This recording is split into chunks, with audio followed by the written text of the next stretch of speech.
사도행전 9장 23절에서 31절 말씀입니다.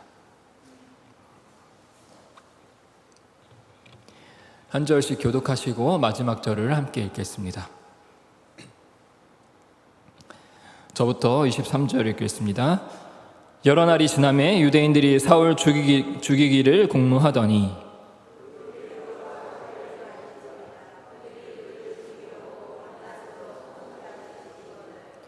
그의 제자들이 밤에 사울을 광주리에 담아 성벽에서 달아 내리니라.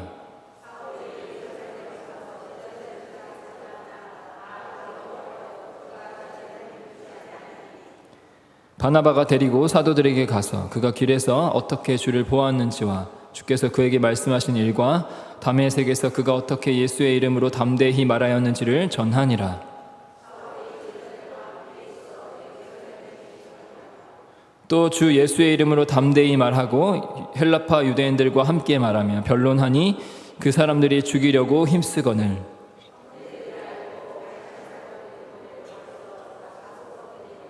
함께 읽습니다. 그리하여 온 유대와 갈릴리아와 사마리아 교회가 평안하여 든든히 서가고 주를 경외함과 성령의 위로로 진행하여 수가 더 많아지니라. 아멘. 오늘은 사도행전 9장 말씀으로 교회가 필요합니다 라는 제목으로 함께 말씀을 살펴보도록 하겠습니다. 몇 초 지나진 않았지만 방금 읽었던 31절을 다시 한번 읽어보도록 하겠습니다. 31절 함께 한 번 더 읽겠습니다. 시작. 그리하여 온 유대와 갈릴리와 사마리아 교회가 평안하여 든든히 서가고 주를 경외함과 성령의 위로로 진행하여 수가 더 많아지니라. 이 말씀은 정말 저 개인적으로는 이렇게 표현하고 싶은데요, 정말 꿈 같은 그런 말씀입니다. 저절로 아멘이 나오는 그런 말씀입니다. 마지막에 수가 더 많아진다라는 표현뿐만 아니라 교회가 평안하여 든든히 서고 또 주를 경외하고 성령의 위로로 일이 계속 진행된다, 이런 말씀, 이런 표현들이 정말 어찌 보면 모든 교회가 꿈꾸는 그런 말씀이지 않을까 생각됩니다. 또 지난 토요일에 이 자리에 있었던 임직 예배 때에도 이 31절 말씀을 본문으로 하여 우리가 말씀을 들었던 기억도 있습니다. 오늘도 역시 이 말씀, 교회가 평안하여 든든히 서가고 주를 경외하고 성령의 위로로 진행하여 믿는 자의 수가, 또 교회의 수가 더 많아졌다 라는 이 말씀을 통해서 오늘도 이 말씀으로 은혜를 받고 싶은데요, 저는 특히 이 부분이 참 좋은 것 같습니다. 31절을 다시 한번 눈으로 확인한다면 교회가 평안하여 든든히 서간다라는 표현이 있지요. 교회가 평안하고 든든히 서간다, 이게 얼마나 좋은 말이냐면요, 제가 그 노란색 표시를 교회 그거를 뺀 이유가 있습니다. 왜냐하면 이 교회가 아니더라도 어떤 공동체나 조직이나 어떤 단체나 기관이나 회사 같은 곳에도 대입해도, 그렇게 적용해도 너무나도 좋은 표현입니다. 평안하고 든든하게 서가는 것. 어느 곳에서든지 어떤 소속원이라든지 어떤 멤버든지 내가 속한 공동체, 내가 속한 이 조직, 내가 있는 이 곳이 든든하고 평안하고 올바롭게 또 온전히 서 있는 것을, 서 갈 것을 원하기 때문이지요. 오늘 함께 읽었던 사도행전 9장에서도 역시나 자신들이 속해 있던 공동체 혹은 조직이 평안하고 든든하게 서 있게 하기 위해 열심히 애를 썼던 이들의 모습이 등장합니다. 바로 유대인들이 자신들의 이 무리 혹은 이 민족 혹은 그 지역을 위해서 택한 방법을 그리고 있는데요, 그것이 바로 23절에서 말하고 있는 바입니다. 23절을 한번 함께 읽어보도록 하겠습니다. 시작. 여러 날이 지나매 유대인들이 사울 죽이기를 공모하더니. 우리가 잘 알고 있듯이 유대인들은 사울을 죽이려고 많은 애를 썼습니다. 왜 그렇습니까? 그 이유를 21절에서도 말하고 있는데요, 제가 한번 읽어보겠습니다. 듣는 사람이 다 놀라 말하되 이 사람이 예루살렘에서 이 이름을 부르는 사람을 멸하려던 자가 아니냐. 여기 온 것도 그들을 결박하여 대제사장들에게 끌어가고자 함이 아니냐 하더라. 유대인들이 보니까 지금 사울이 무엇을 하고 있습니까? 오늘 읽지 않았지만 우리가 잘 알고 있듯이 사울은 회당을 다니면서, 다메섹에 있는 회당을 다니면서 예수님에 대해 전하고 있었습니다. 예수님이 하나님의 아들이다, 예수님은 부활하셨다, 예수님이 정말로 그리스도시다, 이런 이야기들을 계속해서 전하고 다녔습니다. 그런 모습을 여기 다메섹이라는 곳에 사는 유대인들이 그 사울의 모습을 보고 22절에 당혹하게 했다라고도 표현합니다. 유대인들이 봤을 때 사울이 여기 온 이유, 여기서 이렇게 하고 있는 이유는 의리를 꾀어서 이 예수를 하나님의 아들이라고 하는 소위 신성모독이라는 그 죄를 지은 그 사람을 우리를 끌고 가서 그 대제사장 앞에 가서 우리를 결박하고 그렇게 우리를 멸하려는 것이 아니냐, 이런 의도가 아니냐라는 것이죠. 저런 모습으로 자신을 꾸미고 사람들에게 접근하려고 저렇게 하고 있으니까, 그러니까 저 사람을 더 많은 유대인들이 저 사울의 꾀임에 넘어가지 않도록 막아야 한다. 오늘 이 31절의 표현처럼 우리 이 무리, 이 지역에 살고 있는, 또 우리 회당에 다 열심히 다니고 있는 우리 친구들을 막고 평안히 서갈 수 있도록 저 놈을 죽이기로 공모하게 된 겁니다. 이 유대인들, 다메섹에 사는 유대인들이 이 일에, 사울을 죽이기 위한 일에 얼마나 열심이었는지를 24절에서 보여주고 있습니다. 그 계교가 사울에게 알려지니라. 그들이 그를 죽이려고 밤낮으로 성문까지 지켰다라고 24절은 증거하고 있습니다. 밤낮으로 성문을 지켰다라는 것은 성문만 지켰다가 아니라 성문까지 지켰다라는 거죠. 밤낮, 그러니까 언제나 어디서나 눈을 뜨고 지켜보고 사울이 여기를 지나가지 않을까, 사울이 몰래 이곳을 지나가지 않을까 하고 성문뿐만 아니라 모든 이 다메섹 모든 곳곳에 구석구석에서 이 유대인들은 사울을 죽이기 위해서 그렇게 지키고 있었던 것입니다. 어쨌든 사울은 이 다메섹에서의 위협을 피해서 예루살렘으로 도망을 가지만 그 사울의 상황은 나아지지 않지요. 26절에는 이렇게 말하고 있습니다.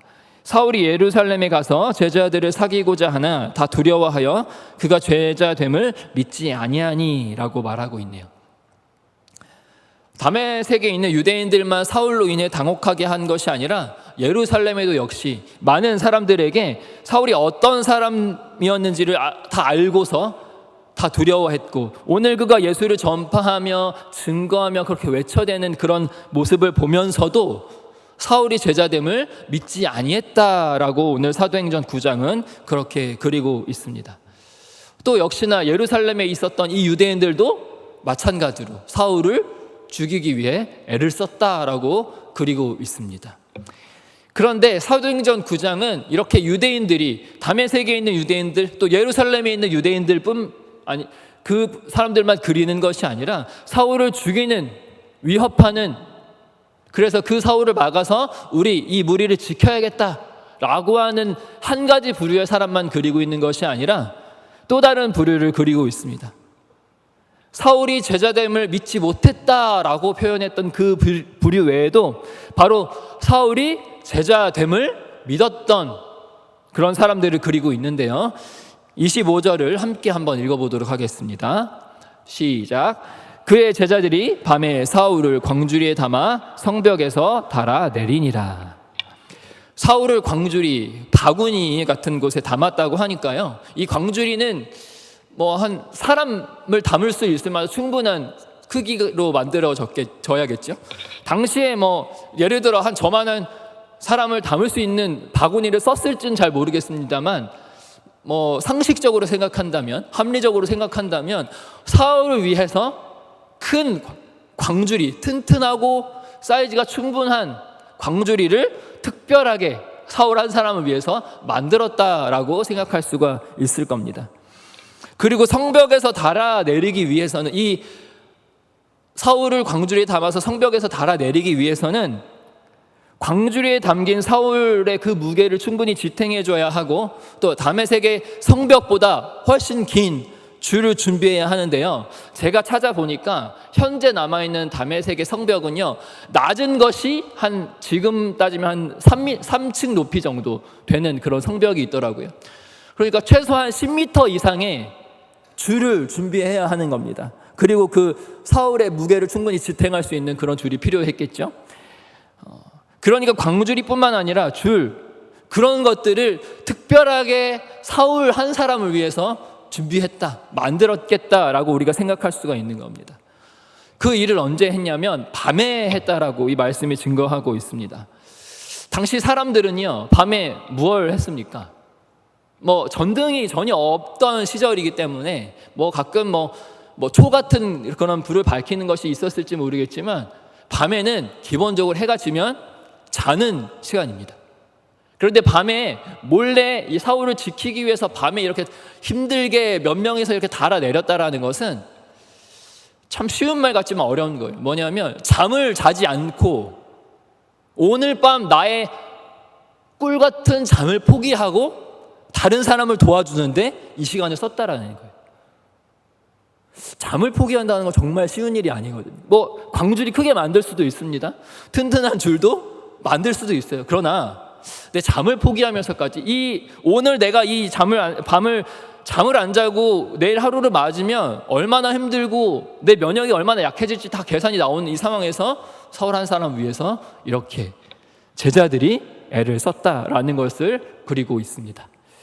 사울을 향한 도움의 손길은 여기서 그치지 않습니다. 29절에 보니까 그 사람들이 죽이려고 힘썼다라고 하면서 예루살렘에서도 사울을 향한 그 위협은 계속되고 있었다, 여전했다라는 것을 알 수가 있는데요.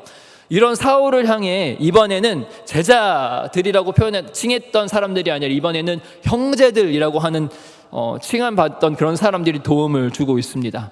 이번에는 30절을 또 함께 읽어보도록 하겠습니다. 30절 함께 읽습니다. 시작. 형제들이 알고 가이사랴로 데리고 내려가서 다소로 보내니라.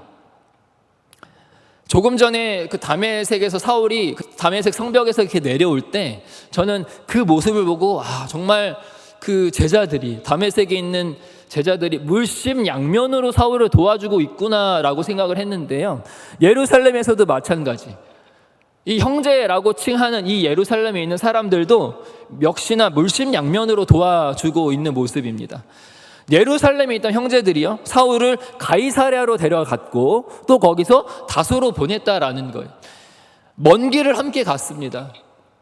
사울에게 차비가 필요하면 차비를 대주고요, 또 이동할 때 배가 고프면 밥을 사주고요, 함께 먹고요, 또 이동하면서 숙박을 해야 한다면 함께 숙박을 하는, 함께 시간을 보내며 함께 돈을 쓰며 내 어떤 일상이 있었을 테고 직업이 있을 테고 그런 어떤 개인적인 사정이 있었을지도 모르겠지만 이 사울 한 사람, 많은 유대인들이 이 한 사람을 죽이려고 하지만 이 제자들 또 형제들은 한 사람을 위해서 말 그대로 물심양면으로 도와주고 있는 모습을 그리고 있습니다.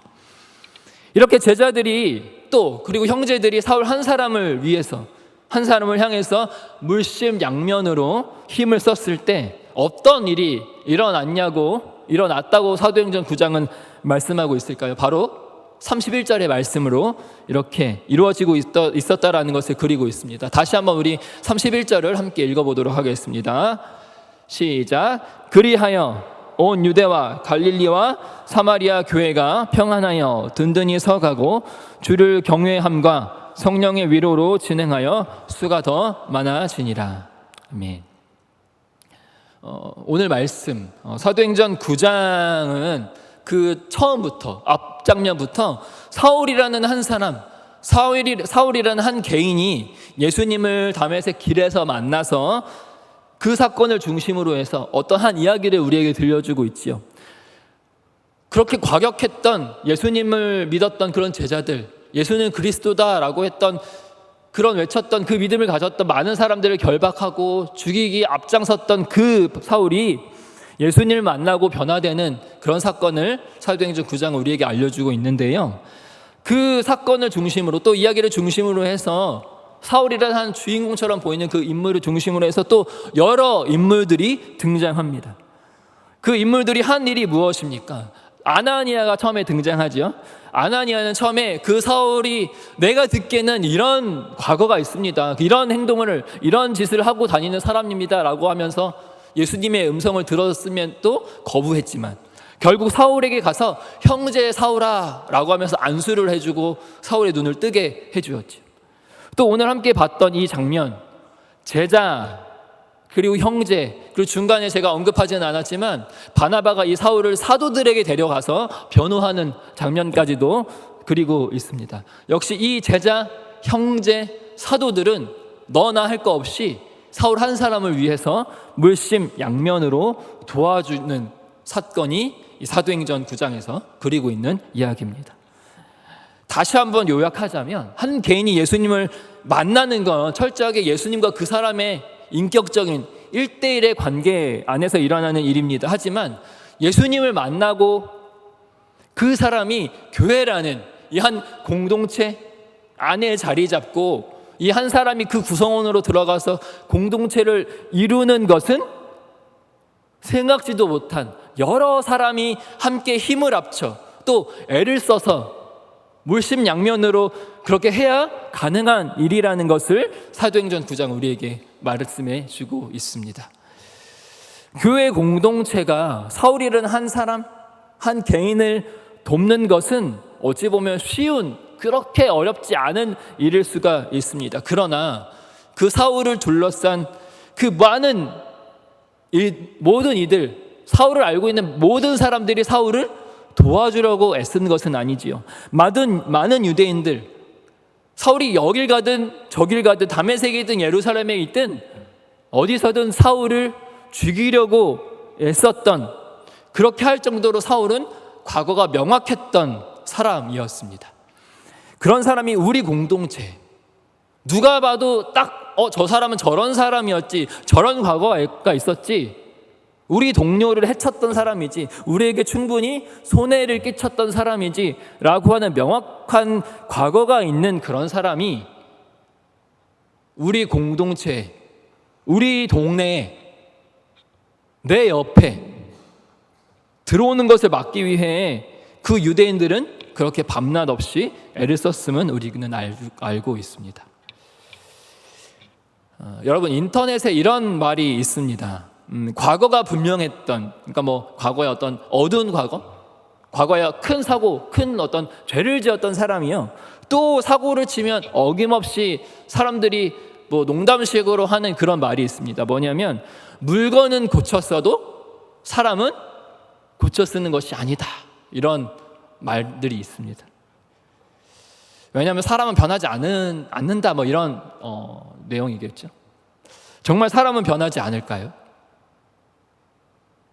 과거가 있던 사람은 그 과거가 아니라 오늘이나 혹은 내일이 되면 그 과거가 또 드러나게 되어 있을까요? 오늘 이런 사울이라는 과거가 명확한 이 한 사람을 향해서 제자, 또 형제, 또 사도, 그들을 이렇게 온 교회라고 표현할 수가 있다면 온 교회가 이렇게 물심양면으로 도와주는 이 모습, 사울처럼 과거가 화려해서 어떤 공동체나 단체나 조직이나 지역에 들어가고 싶어하는 그런 사람이 있다고 한번 가정을 해볼까요? 상상을 해볼까요? 이 사람이 멀찍이서 사울을 둘러싼 일들을 보고 있다, 듣고 있다라고 한번 상상해 봅시다. 그런데 한쪽에서는 이 사울을 죽이려고 그렇게 애를 쓰고 있는 그 모습을 보면서 그래, 저 사울은 그럴만하지 라고 하면서도 이쪽을 보니까 한 교회에 많은 사람들이, 제자들이, 형제들이, 사도들이, 이 지역에 나름 리더십이 있고 나름 유명한 그 사도들까지도 한쪽에서 죽이려고 애쓰는 그 한 사람을 위해서 말 그대로 물심양면을 다해 애를 쓰고 협력하고 도와주고 있다, 그 모습을 듣고 보고 있다면 사울처럼 과거가 명확한 사람이 나도 어떤 공동체에 들어가고 싶고 외로움을 느끼고 나도 이제 모든 과거를 다 씻고 이제 새 사람으로 살려고 하는 한 사람이 그런 장면을 보았다고 한번 상상을 해볼까요? 그 교회를 보고 어떻게 생각할까요? 나를 믿어주고 나를 도와줄 사람이 필요해. 나 혼자만으로는 살 수가 없어. 언제까지 이렇게 어두운 과거를 숨기면서 살 수 있을까? 라고 하면서 그런 갈급한, 갈망한 외로움과 고독함과 어떤 그런 마음을 들고 살고 있었는데, 사울 한 사람을 그렇게 도와주고 다 쏟아부은 그 교회를 보면서 어떤 생각을 할 수가 있었을까요? 오늘 제목처럼 그렇게 말을 하고 있지 않을까요? 나도 교회가 필요합니다. 저와 같은 사람에게 필요한 것이 바로 교회입니다. 이런 이야기들 비단 교회 밖에 있는 불특정한 누군가를 향한 그런 이야기는 아닐 겁니다.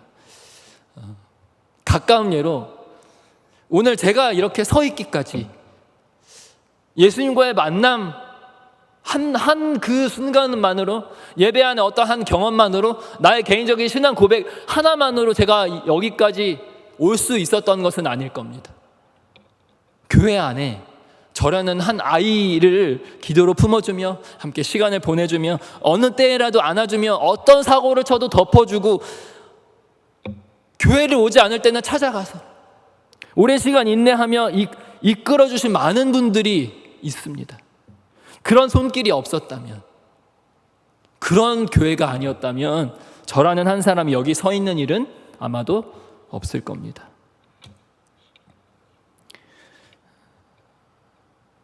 사실 오늘 이 사도행전 9장 뒤쪽의 말씀은요, 제가 지난 겨울에 고등부 겨울 수련회 주제 말씀으로 했던 말씀이기도 합니다.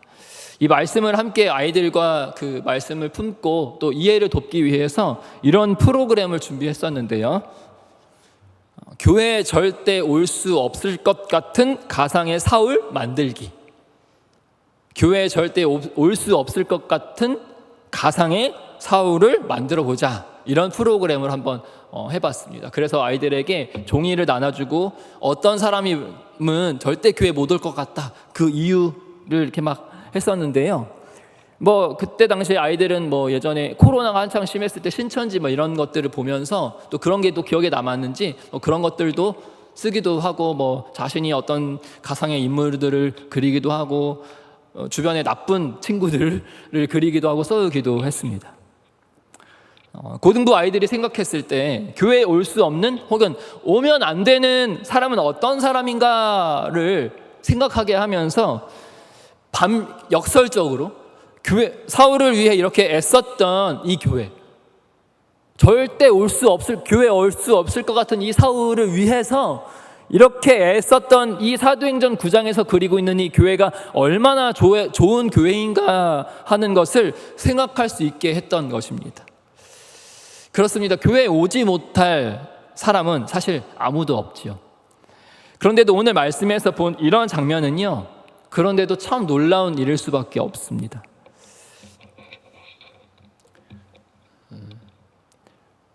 저희 아들이 집에서 굉장히 교회에서 배운 일들을 많이 얘기하고 하거든요.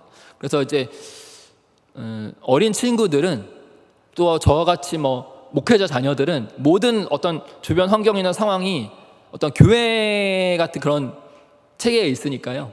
다른 친구들도 당연히 교회에 다닐 거라고 생각해요. 그래서 한 몇 달 전에 이런 얘기를 하더라고요. 자신과 정말 친한 친구들 이름을 불러가면서 얘는 교회 안 다니는데 하는 거예요. 깜짝 놀라더라고요. 어떻게 교회를 안 다닐 수가 있지? 교회는 이렇게 좋은 곳인데. 그런 몇 초 되지 않는 이 저희 아들의 그런 어떤 놀라움과 의아함의 그 고백은 저의 뒤통수를 탁 때렸습니다. 저는 이렇게 통계를 좀 가끔 찾아보는 편인데, 통계를 보면 교회 안 다니는 사람이 너무 많아요. 그런 어떤 숫자들을 보면 참 마음 아프기도 하면서 한편으로는 당연하게 여기는 듯한 그런 측면도 있었습니다. 그런데 저희 아들의 그런 어떤 고백을 들으면서 교회 안 나오는, 교회를 모르는 사람들이 많은 것을 당연하게 여겼던 제 자신의 뒤통수에 탁 치는 것 같았어요. 그 작은 조그만 아이들도 교회가 이렇게 좋은 곳인데 왜 저 친구는 왜 교회에 안 오지? 내가 생각했을 때 우리 교회는 이렇게 좋은 곳인데. 여러분, 지난주 이 시간 이곳에서 어떤 일이 있었는지 혹시 기억하십니까? 저는 이쪽에 서 있었는데 기억하세요? 부흥회로 함께 모여 참여하고 부흥회 넷째 날 이 시간이었죠, 지난주에. 그리고 또 지난 토요일에도 임직식을 통해서 많은 분들이 새로운 직분을 받고 새롭게 세움받는 귀한 일들이, 정말 큰 잔치와 같은 그런 일들이 이 자리에서 일어났었습니다. 조금 더 거슬러 올라가자면 혹시 기억하실지 모르겠습니다만 지난 5월에는 우리가 체육대회와 온 세대 연합예배를 하면서 또 그때 제가 5월을 돌아보면서 이러한 일들이 마치 우리 교회 가운데 코로나 이후에 다시금 신호탄처럼 빵 하면 쏴주는 이런 일들 같았다라고 제가 말한 기억이 납니다. 이제 그 신호탄을 뒤로하고 우리는 또 가을 붕해와 임직을 지나왔습니다. 또 그리고 지난 주일 아침에 오전에 우리는 이 자리에서 모두가 작정하였습니다. 바로 태신자를 작정했지요. 그 태신자를 바로 저는 또 다른 사울이라고 명하고 싶습니다. 평소에 품었던 그 한 사람, 정말 저 사람은 교회에 와야지 하는 그 사람, 우리도 알지 못하지만 누구보다 이런 교회, 우리도 꿈꾸는 그런 교회를 필요로 하는 사람일지도 모릅니다.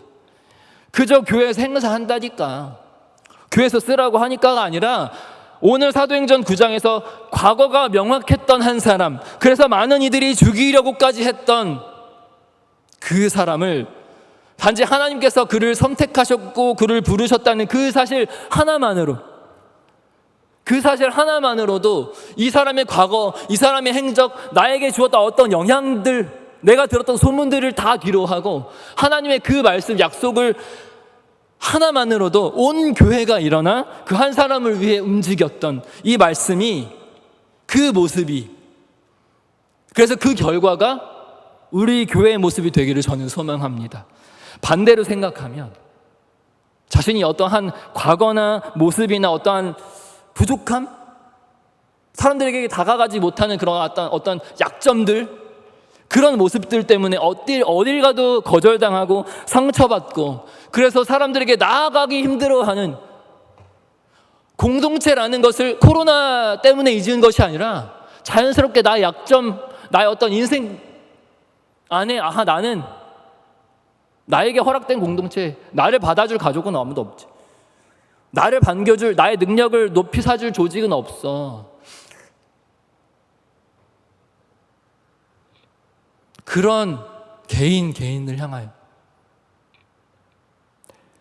더군다나 코로나 때문에 공동체라는 것이 무엇인지 잊어버리고 있는 이런 시대 가운데, 이런 시대에 오늘 이 사도행전 9장이 그리고 있는 참 교회와 참 공동체와 진정한 가족의 모습을 우리 평강교회가 나타내기를 소망합니다.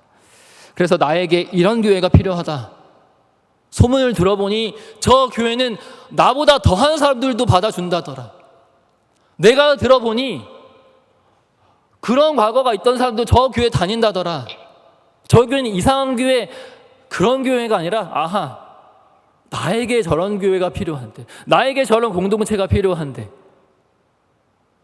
라고 생각하도록 만드는 교회가 우리 교회가 되기를 소망합니다. 그런 한 사람, 그런 사울 같은 한 사람, 그래서 지금은 과거밖에 보이지 않지만 주님이 보시듯 언젠가는 주께서 택한 그 큰 그릇을 통하여 주님께서 큰 일을 이루실 그 한 사람, 우리가 작정했던, 또 작정하고 기도할, 또 우리가 품을, 언젠간 이 교회에서 함께 예배드릴 그 또 다른 사울을 우리 품으로, 우리 교회로 돌아와 함께 회복되는 그런 교회가 되기를 꿈꿔봅니다. 올 한 해 우리가 함께 품고 나아가는 말씀이 있습니다. 보라, 새 일을 행하겠다. 그것이 바로 새 일 아닙니까? 과거만 본다면 결코 절대 꿈꿀 수 없는 그런 일들이, 그런 사람들이 교회에 와서 함께 주를 예배하며 우리 공동체 안에 우리가 함께 품으며 누가 더 잘날 것 없이, 누가 더 못날 것 없이 주님의 이름 안에 함께 제자 되며 함께 형제 될 수 있는 그런 것이 바로 사울에게 일어났던 새 일이었습니다. 그래서 우리 교회 안에 그런 모습들, 오늘 이 사도행전 9장 31절이 그리고 있는 교회 안에 평안함이 가득하고 그런 모든 사람들이 모여 함께 주를 경외하는 그런 예배함, 그 예배하고 또 함께 교제 나누는 가운데 그 공동체 안에 성령님이 주시는 위로가 가득한, 그래서 이 9장 31절 말씀이 우리 교회를 설명하는 그런 말씀이 되기를 소망합니다. 함께 말씀을 기억하며 함께 찬양하도록 하겠습니다.